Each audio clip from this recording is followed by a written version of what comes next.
ಮುಂದುವರಿದ ಭಾಗ. ಒಂದು ಹಠಮಾರಿ ಮತ್ತು ಕೋಪಿಷ್ಟ ಹುಡುಗಿ ನಿಮ್ಮ ಕೈಗಳ ಗೊಂಬೆಯಾದಳು. ಪ್ರೀತಿಯಲ್ಲಿ ನೀವು ಅವಳನ್ನು ನಿಮ್ಮ ಬೇಬಿ ಡಾಲ್ ಎಂದು ಕರೆದಿದ್ದೀರಿ. ನಾನು ನನ್ನ ಮನಸ್ಸಿನಿಂದ ನಿಮ್ಮನ್ನೇ ನನ್ನ ಸರ್ವಸ್ವ ಎಂದು ತಿಳಿದು ನಿಮ್ಮೊಂದಿಗೆ ನನ್ನ ಸಂಬಂಧವನ್ನು ಮುಂದುವರಿಸಲು ಯೋಚಿಸಿದೆ. ನೀವು ಹೇಳಿದಂತೆ ಮಾಡುತ್ತಾ ಹೋದೆ. ನೀವು ಹಾಕಲು ಕೊಟ್ಟದ್ದನ್ನು ಹಾಕಿಕೊಂಡೆ, ತಿನ್ನಲು ಕೊಟ್ಟದ್ದನ್ನು ತಿಂದೆ. ನೀವು ಸದಾ ನನ್ನನ್ನು ನಿಮ್ಮ ಬಳಿಯೇ ಇಟ್ಟುಕೊಳ್ಳಬೇಕು, ಅಷ್ಟೇ ತಾನೇ ನಾನು ನಿಮ್ಮಿಂದ ಬಯಸಿದ್ದು. ಆದರೆ ನೀವು ಏನು ಮಾಡಿದ್ದೀರಿ?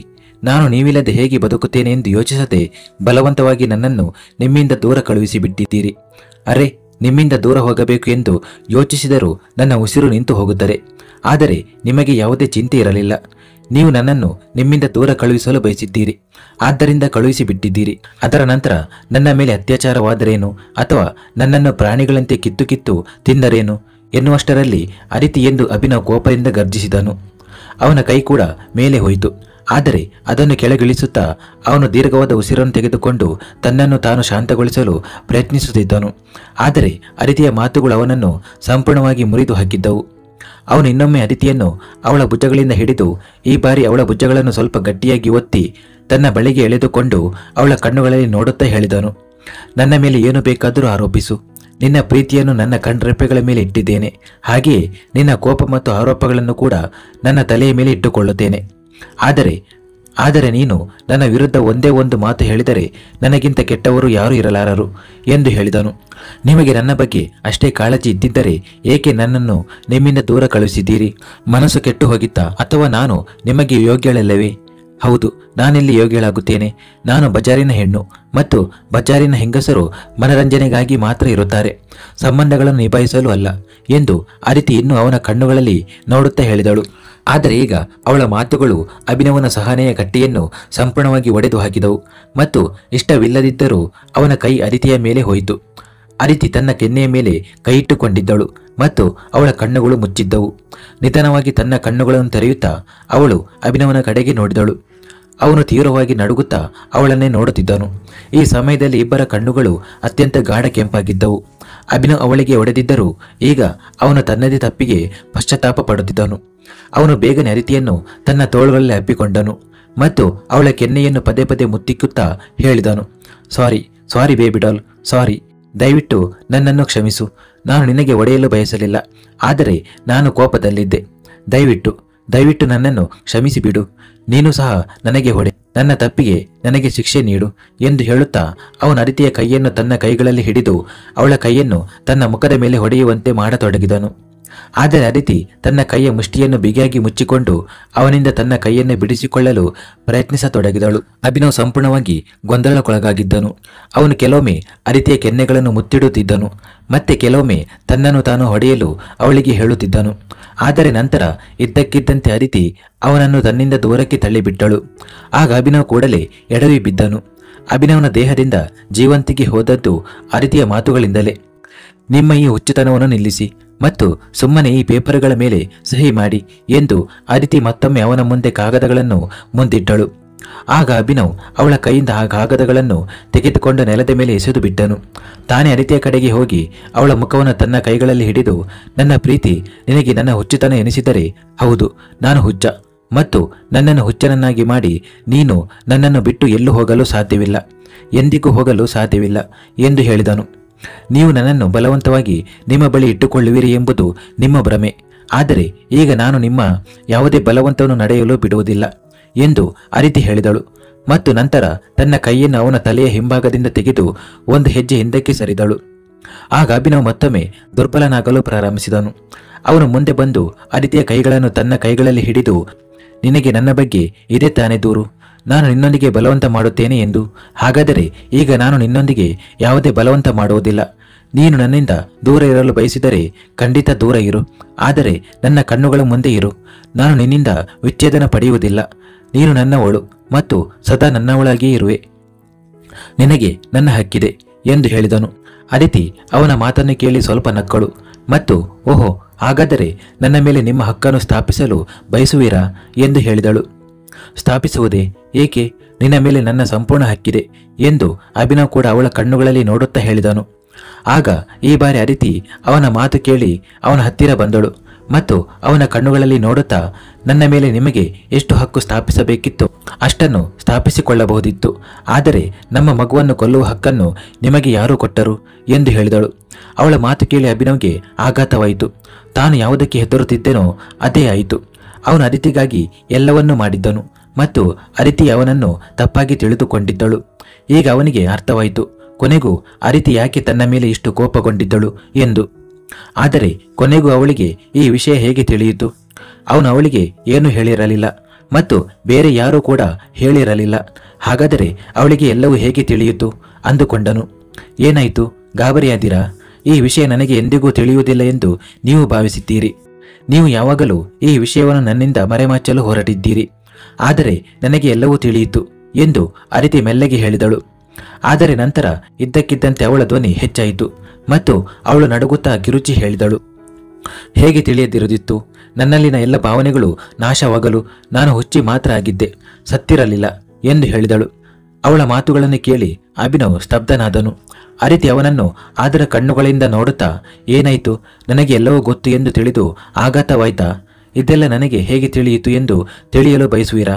ಹಾಗಾದರೆ ಕೇಳಿ ಎಂದು ಹೇಳಿ ಅದಿತಿ ಮತ್ತೊಮ್ಮೆ ಹಿಂದಕ್ಕೆ ಸರಿದಳು ಮತ್ತು ಅಭಿನವ್ನ ಕಡೆಗೆ ನೋಡುತ್ತಾ ಹೇಳಿದಳು, ಆಸ್ಪತ್ರೆಯಲ್ಲಿ ನನಗೆ ಪ್ರಜ್ಞೆ ಬಂದ ಕೂಡಲೇ ನಿಮ್ಮನ್ನು ನೋಡಲು ನಾನು ತುದಿಗಾಲಲ್ಲಿ ನಿಂತಿದ್ದೆ. ಎಲ್ಲ ಕೋಪ ದ್ವೇಷವನ್ನು ಬಿಟ್ಟು ನನ್ನ ಕಣ್ಣುಗಳು ನಿಮ್ಮನ್ನು ನೋಡಲು ಹಾತೊರೆಯುತ್ತಿದ್ದವು. ಹಾಗಾಗಿ ನಾನು ನಿಮಗಾಗಿ ಕಾಯದೆ ನಿಮ್ಮನ್ನು ಹುಡುಕಲು ಹೊರಗೆ ಬಂದೆ. ಆಗ ಒಬ್ಬ ನರ್ಸ್, ನೀವು ಡಾಕ್ಟರ್ನ ಕ್ಯಾಬಿನ್ನಲ್ಲಿ ಇದ್ದೀರಾ ಎಂದು ಹೇಳಿದರು. ನಾನು ಓಡುತ್ತಾ ಅಲ್ಲಿಗೆ ಹೋದೆ. ಆದರೆ ಬಾಗಿಲ ಬಳಿಯೇ ನನ್ನ ಹೆಜ್ಜೆಗಳು ನಿಂತು ಹೋದವು. ಏಕೆಂದರೆ ಒಳಗೆ ನಡೆಯುತ್ತಿದ್ದ ಮಾತನ್ನು ಕೇಳಿ ನನ್ನಿಂದ ಒಂದು ಹೆಜ್ಜೆ ಕೂಡ ಮುಂದೆ ಹೋಗಲು ಸಾಧ್ಯವಾಗಲಿಲ್ಲ. ನನಗೆ ಜೀವನ ನೀಡಿದವರೇ ನನ್ನ ಜೀವನವನ್ನು ಕಸಿದುಕೊಳ್ಳಲು ಪ್ರಯತ್ನಿಸಬಹುದು ಎಂದು ನಾನು ಎಂದಿಗೂ ಯೋಚಿಸಿರಲಿಲ್ಲ ಎಂದು ಹೇಳುತ್ತಾ ಅದಿತಿ ನಡುಗತೊಡಗಿದಳು. ಆದರೆ ನಿಮಗೆ ಅದರಿಂದ ಏನು ವ್ಯತ್ಯಾಸವಾಗುತ್ತದೆ? ನಿಮಗೆ ಆ ಮಗು ಮುಖ್ಯವಾಗಿರಲಿಲ್ಲ, ಆದರೆ ನನಗೆ ಮುಖ್ಯವಾಗಿತ್ತು ಎಂದು ಅದಿತಿ ಈಗ ಕೂಗಾಡುತ್ತಾ ಹೇಳಿದಳು ಮತ್ತು ಅಭಿನವ್ ಹತ್ತಿರ ಬಂದಳು. ಅವಳು ಅಭಿನವ ಕಾಲರ್ ಹಿಡಿದು ಅವನ ಮೇಲೆ ಕೂಗಾಡುತ್ತಾ ಹೇಳಿದಳು, ಆ ಮಗು ನನ್ನ ಜೀವನವಾಗಿತ್ತು, ನಮ್ಮ ಪ್ರೀತಿಯ ಸಂಕೇತ. ನಾನು ತಾಯಿಯಾಗಲಿದ್ದೆ. ನನ್ನ ಗರ್ಭದಲ್ಲಿ ನಿಮ್ಮ ಮಗು ಇತ್ತು. ಆದರೆ ನೀವು ಅದನ್ನು ಕೊಂದು ಬಿಟ್ಟಿದ್ದೀರಿ. ನೀವು ನನ್ನ ಮಗುವಿನ ಕೊಲೆಗಾರರು. ಹೌದು, ಕೇವಲ ನನ್ನ ಮಗುವಿನ. ಏಕೆಂದರೆ ಅದು ನಿಮ್ಮದೇ ಆಗಿದ್ದರೆ ಅದನ್ನು ಕೊಲ್ಲುವ ಬಗ್ಗೆ ನೀವು ಯೋಚಿಸಲು ಸಾಧ್ಯವಿರಲಿಲ್ಲ. ನೀವು ನನ್ನ ಮಗುವಿನ ಕೊಲೆಗಾರರು, ನನ್ನ ಆತ್ಮದ ಕೊಲೆಗಾರರು ನೀವು ಎಂದು ಹೇಳುತ್ತಾ ಅದಿತಿ ಅಳಲು ಪ್ರಾರಂಭಿಸಿದಳು ಮತ್ತು ಒಂದು ಏಟಿಗೆ ಅಭಿನವ್ನನ್ನು ಬಿಟ್ಟು ಅವನಿಂದ ದೂರವಾದಳು. ಅವಳು ಈ ರೀತಿ ಬಿಟ್ಟು ಹೋಗುವುದರಿಂದ ಅಭಿನವ್ಗೆ ಆಘಾತವಾಯಿತು ಮತ್ತು ಅವನು ನಿಂತಲ್ಲಿಯೇ ನಡುಗಿ ಹೋದನು. ನೋಡು, ನಿನಗೆ ತಪ್ಪು ತಿಳುವಳಿಕೆಯಾಗಿದೆ. ನೀನು ನನ್ನನ್ನು ತಪ್ಪಾಗಿ ಅರ್ಥೈಸುತ್ತಿದ್ದೀಯ ಬೇಬಿ ಡಾಲ್. ನಡೆದಿದ್ದು ತಪ್ಪು, ನಡೆಯಬಾರದಿತ್ತು ಎಂದು ನಾನು ಒಪ್ಪುತ್ತೇನೆ. ಆದರೆ ಇದರಲ್ಲಿ ನನ್ನ ತಪ್ಪಿಲ್ಲ. ನನಗೆ ಬೇರೆ ದಾರಿಯೇ ಇರಲಿಲ್ಲ. ನಿನ್ನ ಜೀವನ ಜೊತೆ ನಾನು ಹೇಗೆ ತಾನೇ ರಿಸ್ಕ್ ತೆಗೆದುಕೊಳ್ಳಲಿ? ನೀನೇ ಒಂದು ಮಗು. ನಿನಗೆ ಕೇವಲ ಈಗ 18 ವರ್ಷ. ಇಂತಹ ಪರಿಸ್ಥಿತಿಯಲ್ಲಿ ನಾವು ಮಗುವನ್ನು ಹೇಗೆ ಇಟ್ಟುಕೊಳ್ಳಲು ಸಾಧ್ಯವಿತ್ತು? ನಿನಗೇನಾದರೂ ಆಗಿದ್ದರೆ ಅಭಿನವ್ ಬೇಗನೆ ಆಕೆಯ ಕಡೆಗೆ ಹೋಗಿ ಅವಳ ಕೈಗಳನ್ನು ಹಿಡಿದು ಹೇಳಿದನು. ಅದಿತಿ ಕೈಗಳನ್ನು ಬಿಡಿಸಿಕೊಂಡು, ನನಗೇನಾದರೂ ಆಗಿರುವುದಿತ್ತು ಎಂಬ ಈ ಯೋಚನೆ ನಿಮಗೆ ಒಂದು ಜೀವವನ್ನು ತೆಗೆದುಕೊಳ್ಳಲು ಹೇಗೆ ಅನುಮತಿ ನೀಡಿತು? ಅದರಲ್ಲೂ ಆ ಜೀವ ನಮ್ಮದೇ ಆಗಿದ್ದಾಗ. ಮತ್ತು ನನ್ನ ವಯಸ್ಸು ಅಷ್ಟೊಂದು ಚಿಕ್ಕದಾಗಿದ್ದರೆ ಆ ಕೋಟದಿಂದ ನನ್ನನ್ನು ಕರೆತಂದಾಗಲೇ ನನ್ನನ್ನು ದೂರಕ್ಕೆ ಏಕೆ ಕಳುಹಿಸಲಿಲ್ಲ? ನನ್ನನ್ನು ನಿಮ್ಮ ಬಳಿಯೇ ಏಕೆ ಇಟ್ಟುಕೊಂಡಿದ್ದೀರಿ? ನಿಮ್ಮ ಕೋಣೆಯಲ್ಲಿ ನಿಮ್ಮ ಪತ್ನಿಯಾಗಿ ನನಗೆ ನಿಮ್ಮ ಮೇಲೆ ಪ್ರೀತಿ ಹುಟ್ಟಲು ಏಕೆ ಅವಕಾಶ ನೀಡಿದ್ದೀರಿ? ಮತ್ತು ನನ್ನ ಪ್ರೀತಿಯನ್ನು ಪೂರ್ಣಗೊಳಿಸಲು ಏಕೆ ಬಿಟ್ಟಿದ್ದೀರಿ? ನಿಮ್ಮನ್ನಾಗಲಿ ಅಥವಾ ನನ್ನನ್ನಾಗಲಿ ಏಕೆ ತಡೆದುಕೊಳ್ಳಲಿಲ್ಲ? ಆದರೆ ಆಗ ನಿಮಗೆ ನನ್ನ ವಯಸ್ಸು ಕಾಣಲಿಲ್ಲ. ಆದರೆ ಆ ಪುಟ್ಟ ಜೀವದ ವಿಷಯ ಬಂದಾಗ ಇದ್ದಕ್ಕಿದ್ದಂತೆ ನಿಮಗೆ ನನ್ನ ವಯಸ್ಸು ನೆನಪಾಗಲು ಶುರುವಾಯಿತು ಎಂದು ಹೇಳಿದಳು. ಬೇಬಿ ಡಾಲ್, ಆ ಮಗು ನನಗೆ ನನ್ನ ಜೀವಕ್ಕಿಂತಲೂ ಹೆಚ್ಚು ಪ್ರೀತಿ ಪಾತ್ರವಾಗಿತ್ತು. ಆದರೆ ಆ ಮಗುವಿಗೋಸ್ಕರ ನಾನು ನಿನ್ನ ಜೀವವನ್ನು ಹೇಗೆ ಅಪಾಯಕ್ಕೆ ಸಿಲುಕಿಸಲಿ ಎಂದು ಅಭಿನವ್ ಮತ್ತೆ ನೋವಿನಿಂದ ನುಡಿದು ಅವಳನ್ನು ತನ್ನ ತೋಳುಗಳಲ್ಲಿ ತುಂಬಿಕೊಳ್ಳಲು ಪ್ರಯತ್ನಿಸಿದನು. ಅದಿತಿ ಅವನಿಂದ ದೂರ ಸರಿಯುತ್ತಾ, ಇದೇ ನಿಮ್ಮ ಸಮಸ್ಯೆ ಮಿಸ್ಟರ್ ಅಭಿನವ್ ಖನ್ನಾ ಅವರೇ. ಜನರ ಮೇಲೆ ಬಲವಂತ ಮಾಡುವುದರ ಮೂಲಕ ನೀವೇ ಸ್ವತಃ ದೇವರಾಗಿದ್ದೀರಿ ಎಂದುಕೊಂಡಿದ್ದೀರಿ. ಈ ಜಗತ್ತಿನಲ್ಲಿ ನಡೆಯುವುದೆಲ್ಲ ನಿಮ್ಮ ಪ್ರಕಾರವೇ ನಡೆಯುತ್ತದೆ ಎಂದು. ಯಾರು ಬದುಕಬೇಕು, ಯಾರು ಸಾಯಬೇಕು ಎಂಬುದರ ನಿರ್ಧಾರವನ್ನು ನೀವೇ ಮಾಡುತ್ತೀರಿ ಎಂದು. ಆದರೆ ಇಲ್ಲ, ಈ ನಿರ್ಧಾರವನ್ನು ತೆಗೆದುಕೊಳ್ಳಲು ನೀವು ಯಾರೂ ಅಲ್ಲ. ಮತ್ತು ಆದ್ದರಿಂದ ಈಗ ನನ್ನೊಂದಿಗೆ ಬಲವಂತ ಮಾಡುವ ಬಗ್ಗೆ ಯೋಚನೆಯನ್ನು ಮಾಡಬೇಡಿ. ಏಕೆಂದರೆ ಇಲ್ಲಿಯವರೆಗೆ ನಾನು ಎಲ್ಲವನ್ನೂ ಸಹಿಸಿಕೊಂಡಿದ್ದೇನೆ. ಆದರೆ ಇಂದಿನ ನಂತರ ನಾನು ನಿಮ್ಮ ಯಾವ ಮಾತನ್ನೂ ಕೇಳುವುದಿಲ್ಲ. ನಮ್ಮಿಬ್ಬರ ನಡುವೆ ಏನಿತ್ತೋ ಅದನ್ನು ನೀವು ಆ ಮಗುವಿನೊಂದಿಗೆ ಕೊನೆಗೊಳಿಸಿದ್ದೀರಿ. ನಾನು ನನ್ನ ಮಗುವನ್ನು ಕಳೆದುಕೊಂಡಿದ್ದೇನೆ ಮತ್ತು ನೀವು ನನ್ನ ಮೇಲಿನ ಎಲ್ಲ ಹಕ್ಕುಗಳನ್ನು ಕಳೆದುಕೊಂಡಿದ್ದೀರಿ ಎಂದು ಹೇಳಿದಳು. ನಿನ್ನ ಹುಚ್ಚು ಮಾತುಗಳನ್ನು ನಿಲ್ಲಿಸು, ಹಾಗೇನೂ ಆಗುವುದಿಲ್ಲ. ನೀನು ನನ್ನವಳು ಮತ್ತು ಯಾವಾಗಲೂ ನನ್ನವಳಾಗಿಯೇ ಇರುತ್ತೀಯ. ಸುಮ್ಮನೆ ಇಲ್ಲಿಂದ ಮನೆಗೆ ನಡೆ, ಇಲ್ಲವಾದರೆ ನಿನಗೆ ಒಳ್ಳೆಯದಾಗುವುದಿಲ್ಲ ಎಂದು ಅಭಿನವ್ ಹೇಳಿದನು. ನಾನು ಹೇಳಿದ್ದೇನಲ್ಲ, ನಾನು ನಿಮ್ಮೊಂದಿಗೆ ಎಲ್ಲಿಗೂ ಬರುವುದಿಲ್ಲ. ನನಗೆ ನಿಮ್ಮಿಂದ ವಿಚ್ಛೇದನ ಬೇಕು ಮತ್ತು ಇದು ನನ್ನ ಅಂತಿಮ ನಿರ್ಧಾರ. ನಿಮ್ಮ ಬಲವಂತವೂ ಸಹ ಈ ನಿರ್ಧಾರವನ್ನು ಬದಲಾಯಿಸಲು ಸಾಧ್ಯವಿಲ್ಲ ಎಂದು ಅದಿತಿ ತೀರ ಕಠಿಣಳಾಗಿ ಹೇಳಿದಾಗ ಅಭಿನವ್ ಅವಳನ್ನೇ ನೋಡುತ್ತಾ ನಿಂತು ಬಿಟ್ಟನು. ಅದಿತಿ ನೆಲದ ಮೇಲೆ ಬಿದ್ದಿದ್ದ ಆ ಫೈಲ್ಗಳನ್ನು ತೆಗೆದುಕೊಂಡು ಸಹಿ ಮಾಡಿ ಅಭಿನವನ ಕಡೆಗೆ ನೀಡುತ್ತಾ, ನಾನು ಸಹಿ ಮಾಡಿದ್ದೇನೆ, ನೀವು ಸಹ ಸಹಿ ಮಾಡಿ, ಇಂದಿನಿಂದ ನಮ್ಮ ಸಂಬಂಧ ಮುಗಿಯಿತು ಎಂದು ಹೇಳಿದಳು. ಅಭಿನವ್ ಅವಳನ್ನು ಮೌನವಾಗಿ ನೋಡುತ್ತಿದ್ದನು. ಅವನು ಅದಿತಿಯ ಕೈಯಿಂದ ಆ ಫೈಲ್ಗಳನ್ನು ತೆಗೆದುಕೊಂಡು ಅದನ್ನು ಹರಿದು ಹಾಕುತ್ತಾ, ಅಭಿನವ್ ಕನ್ನ ಪ್ರೀತಿಯಲ್ಲಿ ದುರ್ಬಲನಾಗಿರಬಹುದು, ಆದರೆ ಕುರುಡನಲ್ಲ. ನಿನ್ನನ್ನು ನನ್ನಿಂದ ದೂರ ಹೋಗಲು ಬಿಡುತ್ತೇನೆ, ಅದು ಎಂದಿಗೂ ಸಾಧ್ಯವಿಲ್ಲ. ನೀನಂತೂ ಅಲ್ಲ. ಯಾವ ಹೈಕೋರ್ಟ್ ನ್ಯಾಯಾಧೀಶರು ಕೂಡ ನನ್ನಿಂದ ಈ ಫೈಲ್ ಮೇಲೆ ಸಹಿ ಮಾಡಿಸಲು ಸಾಧ್ಯವಿಲ್ಲ. ಮತ್ತು ನೀನೇನಂದೆ, ನಾನು ನಿನ್ನೊಂದಿಗೆ ಬಲವಂತ ಮಾಡಲಾರೆ ಎಂದು. ಹಾಗಿದ್ದರೆ ಕೇಳು ಮಿಸೆಸ್ ಅದಿತಿ ಅಭಿನವ್ ಖನ್ನಾ, ಇದನ್ನು ಬಲವಂತವೆಂದು ತಿಳಿ ಅಥವಾ ಪ್ರೀತಿ ಎಂದು ತಿಳಿ, ನಿನ್ನನ್ನು ಮನೆಗೆ ಕರೆದುಕೊಂಡು ಹೋಗಿಯೇ ಹೋಗುತ್ತೇನೆ. ಇಷ್ಟನ್ನು ಹೇಳಿ ಅವನು ಅದಿತಿಯನ್ನು ತನ್ನ ತೋಳುಗಳಲ್ಲಿ ಎತ್ತಿಕೊಂಡು ತನ್ನ ಕಾರಿನ ಕಡೆಗೆ ಹೊರಟನು. ಅದಿತಿ ಅವನಿಂದ ತನ್ನನ್ನು ಬಿಡಿಸಿಕೊಳ್ಳಲು ಪ್ರಯತ್ನಿಸುತ್ತಿದ್ದಳು ಮತ್ತು ಪದೇ ಪದೇ ಅವನ ಹೆಗಲಿಗೆ ತನ್ನ ಕೈಗಳಿಂದ ಹೊಡೆಯುತ್ತಿದ್ದಳು. ಆದರೆ ಅಭಿನವ್ ಒಂದು ಕ್ಷಣವೂ ಅವಳನ್ನು ಬಿಡಲಿಲ್ಲ ಮತ್ತು ನಂತರ ಅವಳನ್ನು ಸೀಟಿನಲ್ಲಿ ಕೂರಿಸಿ ತಾನೇ ಚಾಲಕನ ಸೀಟಿಗೆ ಬಂದು ಕಾರನ್ನು ಮುಂದೆ ಓಡಿಸಿದನು. ಇಡೀ ದಾರಿಯುದ್ದಕ್ಕೂ ಅದಿತಿ ಕಾರಿನ ಕಿಟಕಿಯನ್ನು ತೆರೆಯಲು ಪ್ರಯತ್ನಿಸುತ್ತಿದ್ದಳು, ಆದರೆ ಕಾರಿಗೆ ಲಾಕ್ ಹಾಕಲಾಗಿತ್ತು. ಮತ್ತು ಇನ್ನೊಂದು ಕಡೆ ಅಭಿನವ್ ತನ್ನ ಒಂದು ಕೈಯಿಂದ ಅವಳ ಕೈಯನ್ನು ಹಿಡಿದುಕೊಂಡಿದ್ದನು. ಯಾವುದೇ ಪ್ರಯೋಜನವಿಲ್ಲ ನನ್ನನ್ನು ಹೇಗೆ ಬಲಾತ್ಕಾರದಿಂದ ಕರೆದುಕೊಂಡು ಹೋಗುವುದರಿಂದ, ಏಕೆಂದರೆ ನನಗೆ ಅವಕಾಶ ಸಿಕ್ಕಿದಾಗಲೆಲ್ಲ ನಾನು ಮತ್ತೆ ಓಡಿ ಹೋಗುತ್ತೇನೆ. ನೀವು ಯಾವಾಗಲೂ ನನ್ನನ್ನು ನಿಮ್ಮ ಜೊತೆ ಕಟ್ಟಿಹಾಕಲು ಸಾಧ್ಯವಿಲ್ಲ ಅಲ್ಲವೇ ಎಂದು ಅದಿತಿ ಅವನ ಕಡೆಗೆ ನೋಡುತ್ತಾ ಹೇಳಿದಳು. ಆಗ ಅಭಿನವ್ ನಕ್ಕು, ಕಟ್ಟಿಹಾಕುವ ಅವಶ್ಯಕತೆ ಬಂದರೆ ಅದನ್ನು ಮಾಡುತ್ತೇನೆ, ಹಿಂದೆ ಸರಿಯುವುದಿಲ್ಲ. ಮತ್ತು ಇನ್ನು ಮುಂದೆ ನೀನು ಮನೆಯಿಂದ ಹೊರಗೆ ಹೋಗಲು ಅವಕಾಶ ಸಿಗುವಂತಹ ಯಾವುದೇ ನಿರ್ಲಕ್ಷ್ಯವನ್ನು ನಾನು ಮಾಡುತ್ತೇನೆ ಎಂದು ನಿನಗೆ ಅನಿಸುತ್ತಿದೆಯೇ? ಈಗ ಸುಮ್ಮನೆ ಕೂತಿರು, ಇಲ್ಲದಿದ್ದರೆ ಇಲ್ಲೇ ನಿನ್ನನ್ನು ನನ್ನ ಜೊತೆಗೆ ಕಟ್ಟಿಕೊಳ್ಳುತ್ತೇನೆ ಮತ್ತು ನೀನು ಏನನ್ನು ಮಾಡಲು ಸಾಧ್ಯವಾಗುವುದಿಲ್ಲ. ಆದ್ದರಿಂದ ಸುಮ್ಮನೆ ನಮ್ಮ ಲಾಂಗ್ ಡ್ರೈವ್ ಅನ್ನು ಆನಂದಿಸು my baby doll. My baby doll ಎಂದು ಹೇಳುವಾಗ ಅಭಿನವ್ ಇನ್ನಷ್ಟು ದೊಡ್ಡ ನಗು ನೀಡಿದನು. ಆಗ ಅದಿತಿಗೆ ಇನ್ನಷ್ಟು ಕೋಪ ಬಂತು ಮತ್ತು ಅವಳು ಮುಂಭಾಗದ ಕಡೆಗೆ ನೋಡಲು ಶುರು ಮಾಡಿದಳು. ಮನೆಗೆ ಬಂದ ಮೇಲೆ ಅಭಿನವ್ ನಗುತ್ತಾ ಅದಿತಿಯ ಕಡೆಗೆ ಬಂದು ಕಾರಿನ ಬಾಗಿಲನ್ನು ತೆರೆದನು. ಆಗ ಅದಿತಿ ಮತ್ತೊಮ್ಮೆ ಅವನನ್ನು ದಿಟ್ಟಿಸಿ ನೋಡಿದಳು ಮತ್ತು ಏನನ್ನು ಹೇಳದೆ ಸುಮ್ಮನೆ ಮನೆಯ ಒಳಗೆ ಹೋದಳು. ಅವಳು ಹೋಗುವುದನ್ನು ನೋಡಿ ಅಭಿನವ್ ನಗುತ್ತಾ ಹೇಳಿದನು, ನೀನು ಇದನ್ನೆಲ್ಲ ಏಕೆ ಮಾಡುತ್ತಿದ್ದೀಯಾ ಎಂದು ನನಗೆ ಗೊತ್ತಿಲ್ಲ, ಆದರೆ ಇದು ಕೇವಲ ನಿನ್ನ ಗರ್ಭಪಾತದ ಕಾರಣದಿಂದ ಮಾತ್ರ ಆಗಲು ಸಾಧ್ಯವಿಲ್ಲ ಎಂದು ನನಗೆ ಖಚಿತವಾಗಿ ತಿಳಿದಿದೆ. ತಾಯಿಗೆ ತನ್ನ ಮಗುವೆಂದರೆ ಎಲ್ಲಕ್ಕಿಂತ ಹೆಚ್ಚು ಪ್ರೀತಿ ಎಂದು ಒಪ್ಪಿಕೊಳ್ಳುತ್ತೇನೆ, ಆದರೆ ನನ್ನ ಬೇಬಿ ಡಾಲ್ಗೆ ಯಾವಾಗಲೂ ಅವಳ ಅಭಿನವ್ ಎಂದರೆ ಎಲ್ಲಕ್ಕಿಂತ ಹೆಚ್ಚು ಪ್ರೀತಿ ಇರುತ್ತದೆ. ನಿನಗೆ ನಿನ್ನ ಉಸಿರು ಕೂಡ ನನಗಿಂತ ಹೆಚ್ಚು ಪ್ರಿಯವಲ್ಲ. ಹಾಗಾದರೆ ಬೇರೆ ಏನು ಇರಲು ಸಾಧ್ಯ? ಏನೇ ಇರಲಿ ನಾನು ಕಂಡು ಹಿಡಿದೇ ತೀರುತ್ತೇನೆ ಎಂದು ಹೇಳಿದನು. ಹಾಲ್ನಲ್ಲಿ ಕುಳಿತಿದ್ದ ಮನುಷ್ಯ ಅದಿತಿಯನ್ನು ತನ್ನ ಮುಂದೆ ನೋಡಿ ಬೇಗನೆ ತನ್ನ ಸ್ಥಳದಿಂದ ಎದ್ದು ನಿಂತು, ನಿನ್ನ ನಾಟಕವೇ ಸರಿಯಾಗಿದೆ. ಯಾವಾಗ ಮನಸ್ಸು ಬರುತ್ತದೆಯೋ ಓಡಿ ಹೋಗುತ್ತೀಯ, ಯಾವಾಗ ಮನಸ್ಸು ಬರುತ್ತದೆಯೋ ವಾಪಸ್ಸು ಬರುತ್ತೀಯ. ಕೊನೆಗೆ ನಿನಗೆ ಏನು ಬೇಕಾಗಿದೆ? ಹಿಂದಿನ ಜನ್ಮದಲ್ಲಿ ನೀನು ಯಾವುದಾದರೂ ಸರ್ಕಸ್ನಲ್ಲಿದ್ದೀಯಾ ಎಂದು ಹೇಳಿದಳು.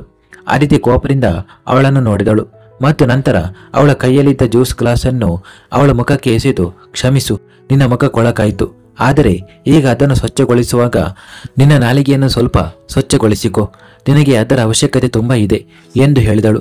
ಅವಳನ್ನು ಅಷ್ಟು ಭಯಂಕರ ಕೋಪದಲ್ಲಿ ನೋಡಿ ಮನುಷ್ಯಾಳಿಗೆ ಬೇರೇನು ಹೇಳಲು ಧೈರ್ಯವಾಗಲಿಲ್ಲ. ಅವಳು ಸುಮ್ಮನೆ ಪಕ್ಕಕ್ಕೆ ಹೋದಳು. ಆದರೆ ಅವಳ ಅಷ್ಟು ಭಯಂಕರ ಕೋಪವನ್ನು ನೋಡಿ ಅಭಿನವ್ಗೂ ಆಶ್ಚರ್ಯವಾಯಿತು. ಆದರೆ ಅವನು ನಗುತ್ತಿದ್ದನು, ಏಕೆಂದರೆ ಮತ್ತೊಮ್ಮೆ ಅವನ ಬೇಬಿ ಡಾಲ್ ತನ್ನ ರೂಪಕ್ಕೆ ಮರಳಿದ್ದಳು. ಅದಿತಿ ಬೇಗನೆ ತನ್ನ ಕೋಣೆಗೆ ಬಂದಳು ಮತ್ತು ಕೋಪದಲ್ಲಿ ಅತ್ತಿಂದಿತ್ತ ಓಡಾಡಲು ಶುರು ಮಾಡಿದಳು. ಅಭಿನವ್ ಕೂಡ ಅವಳ ಹಿಂದೆ ಬಂದನು ಮತ್ತು ಅವಳ ಕೈ ಹಿಡಿದು ಅವಳನ್ನು ಸ್ನಾನಗೃಹಕ್ಕೆ ಕರೆದುಕೊಂಡು ಹೋದನು. ಆಗ ಅದಿತಿ ಒಂದು ಗಾಳಿಪಟದಂತೆ ಅವನ ಹಿಂದೆ ಎಳೆಯಲ್ಪಟ್ಟಳು. ಅಭಿನವ್ ಅವಳನ್ನು ಸ್ನಾನಗೃಹಕ್ಕೆ ಕರೆದುಕೊಂಡು ಹೋಗಿ ಶವರ್ ಕೆಳಗೆ ನಿಲ್ಲಿಸಿ, ಬೆಂಕಿಯಂತೆ ಕಾಯುತ್ತಿದ್ದೀಯ, ಸ್ವಲ್ಪ ಹೊತ್ತು ತಣ್ಣೀರಿನಲ್ಲಿ ನೆನೆ, ಸ್ವಲ್ಪ ಶಾಂತವಾಗುತ್ತೀಯ ಎಂದು ಹೇಳಿದನು. ಶವರ್ ಚಾಲನೆಯಾದ ಕಾರಣ ಈಗ ನೆನೆಯಲು ಶುರು ಮಾಡಿದ್ದ ಅದಿತಿ ಕೋಪದಿಂದ ಅಭಿನವನ ಕಡೆಗೆ ನೋಡಿದಳು ಮತ್ತು ನಿಮ್ಮ ತಂಪನ್ನು ನೀವೇ ಇಟ್ಟುಕೊಳ್ಳಿ, ಇಷ್ಟನ್ನು ಹೇಳಿ ಅವಳು ಶವರ್ ಕೆಳಗಿನಿಂದ ಹೋಗಲು ಶುರು ಮಾಡಿದಳು. ಆಗ ಅಭಿನವ್ ಅವಳನ್ನು ಮತ್ತೆ ಎಳೆದು ಶವರ್ ಕೆಳಗೆ ನಿಲ್ಲಿಸಿದನು. ನನಗೆ ಬೇಕಾದ ತಂಪನ್ನು ನಾನು ಪಡೆದೇ ಪಡೆಯುತ್ತೇನೆ. ನಾನು ನಿನ್ನ ತಂಪಿನ ಬಗ್ಗೆ ಮಾತನಾಡುತ್ತಿದ್ದೆ ಬೇಬಿ ಡಾಲ್. ಇಷ್ಟನ್ನು ಹೇಳಿ ಅವನು ಅವಳ ತೊಟ್ಟಿಗಳನ್ನು ಮುತ್ತಿಟ್ಟನು. ಅವಳು ಅಭಿನವನ ಮೇಲೆ ತುಂಬಾ ಕೋಪಗೊಂಡಿದ್ದರೂ ಇಂತಹ ಪರಿಸ್ಥಿತಿಯಲ್ಲಿ ತನ್ನ ಮೇಲೆ ನಿಯಂತ್ರಣ ಸಾಧಿಸುವುದು ಅವಳಿಗೆ ತುಂಬಾ ಕಷ್ಟವಾಯಿತು. ಅವಳು ಅಭಿನವನಿಂದ ತನ್ನ ಕೈಗಳನ್ನು ಬಿಡಿಸಿಕೊಳ್ಳಲು ಪ್ರಯತ್ನಿಸಿದಳು, ಆದರೆ ಸಾಧ್ಯವಾಗಲಿಲ್ಲ. ಆಗ ಅವಳು ತಾನಾಗಿಯೇ ತನ್ನ ಕೈಗಳನ್ನು ಸಡಿಲಗೊಳಿಸಿದಳು. ಅಭಿನವ್ ಅವಳು ಸುಮ್ಮನಿರುವುದನ್ನು ನೋಡಿ ಅವಳ ಕೆನ್ನೆಯ ಮೇಲೆ ಮುತ್ತಿಟ್ಟು, ಹೀಗೆ ಏಕೆ ಮಾಡುತ್ತಿದ್ದೀಯಾ? ಯಾವ ಮಾತು ನಿನ್ನನ್ನು ನನ್ನಿಂದ ವಿಚ್ಛೇದನ ಕೇಳುವಷ್ಟು ಮುನಿಸುಗೊಳ್ಳುವಂತೆ ಮಾಡಲು ಸಾಧ್ಯವಿಲ್ಲ ಎಂದು ನನಗೆ ತಿಳಿದಿದೆ. ಆದ್ದರಿಂದ ನಿನ್ನ ಮನಸ್ಸಿನಲ್ಲಿ ಏನು ನಡೆಯುತ್ತಿದೆ ಎಂದು ನೀನೇ ಈಗ ಹೇಳು. ಏಕೆಂದರೆ ನಾನು ಬಲವಂತವಾಗಿ ಹೇಳಿಸಿದರೆ ಅದು ನಿನಗೆ ಖಂಡಿತವಾಗಿಯೂ ಇಷ್ಟವಾಗುವುದಿಲ್ಲ ಎಂದು ಹೇಳಿದನು. ಈಗ ನೀವು ಕೂಡ ನನಗೆ ಇಷ್ಟವಾಗುತ್ತಿಲ್ಲ, ಹಾಗಾದರೆ ನನ್ನಿಂದ ದೂರ ಏಕೆ ಇರುವುದಿಲ್ಲ ಎಂದು ಅದಿತಿ ಹೇಳಿದಳು. ಆಗ ಅಭಿನವ್ ಒಂದು ಕ್ಷಣ ನಿಂತು ನಂತರ ಸ್ವಲ್ಪ ಮೇಲೆದ್ದು ಅವಳ ಕಣ್ಣುಗಳಲ್ಲಿ ನೋಡಲು ಶುರು ಮಾಡಿದನು. ಅದಿತಿ ಕೂಡ ಅವನ ಕಡೆಗೆ ನೋಡುತ್ತಿದ್ದಳು.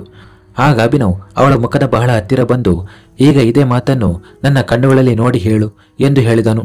ನಾನು ಏನನ್ನು ಹೇಳಬೇಕಾಗಿಲ್ಲ ಎಂದು ಅದಿತಿ ಹೇಳಿ ತನ್ನ ದೃಷ್ಟಿಯನ್ನು ತಿರುಗಿಸಿದಳು. ಆಗ ಅಭಿನವ್ ನಕ್ಕು ಮತ್ತೊಮ್ಮೆ ಅವಳ ಕೆನ್ನೆಯ ಮೇಲೆ ಮುತ್ತಿಟ್ಟು, I love you my baby doll ಎಂದು ಹೇಳಿದನು. But I just hate you ಎಂದು ಅದಿತಿ ಗೊಣಗಿದಳು. ಆಗ ಅಭಿನವ್ ನಗುತ್ತಾ ಮತ್ತೊಮ್ಮೆ ಅವಳ ಮುಖದ ಕಡೆಗೆ ನೋಡಿದನು. ಆಗ ಈ ಬಾರಿ ಏನನ್ನು ಹೇಳದೆ ಅದಿತಿ ತನ್ನ ದೃಷ್ಟಿಯನ್ನು ತಿರುಗಿಸಿದಳು. ಆಗ ಅಭಿನವನ ನಗು ಇನ್ನಷ್ಟು ದೊಡ್ಡದಾಯಿತು. ಹಾಗೆ ನೋಡಿದರೆ ಸದ್ಯಕ್ಕೆ ಇಷ್ಟು ತಂಪು ಸಾಕು ಎಂದು ಹೇಳಿದನು. ಮುಂದುವರಿಯುವುದು.